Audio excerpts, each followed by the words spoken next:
അതിരപ്പിള്ളിയിൽ ഗതാഗതം തടസ്സപ്പെടുത്തി കാട്ടാനക്കൂട്ടം. റോഡിലേക്ക് പന മറിച്ചിട്ടതിനെ തുടർന്ന് 2 സ്ഥലങ്ങളിലാണ് ഗതാഗതം തടസ്സപ്പെട്ടത്. പന വീണ് വൈദ്യുതി പോസ്റ്റുകൾ തകർന്നതോടെ വൈദ്യുതിയും തടസ്സപ്പെട്ടു. കാലടി പ്ലാന്റേഷൻ 17-ാം ബ്ലോക്കിലെ ഫാക്ടറിക്ക് സമീപത്തും 18-ാം ബ്ലോക്കിലെ ഏഴാറ്റുമുഖം ഡാം പരിസരത്തുമാണ് കാട്ടാനകൾ പന റോഡിലേക്ക് തള്ളിയിട്ടത്. ഇന്നു പുലർച്ചെ 4 മണിയോടെയാണ് സംഭവം. ഇലക്ട്രിക് പോസ്റ്റുകളും ആന തകർത്തതോടെ വൈദ്യുത ബന്ധവും നിലച്ചു.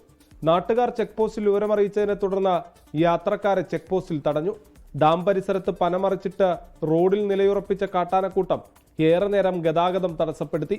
തുടർന്ന് പ്ലാന്റേഷൻ ജീവനക്കാരെത്തി ആനയെ ശബ്ദമുണ്ടാക്കി തുരത്തിയതിനു ശേഷം മരം വെട്ടിമാറ്റിയാണ് ഗതാഗതം പുനഃസ്ഥാപിച്ചത്. 24 തൃശൂർ.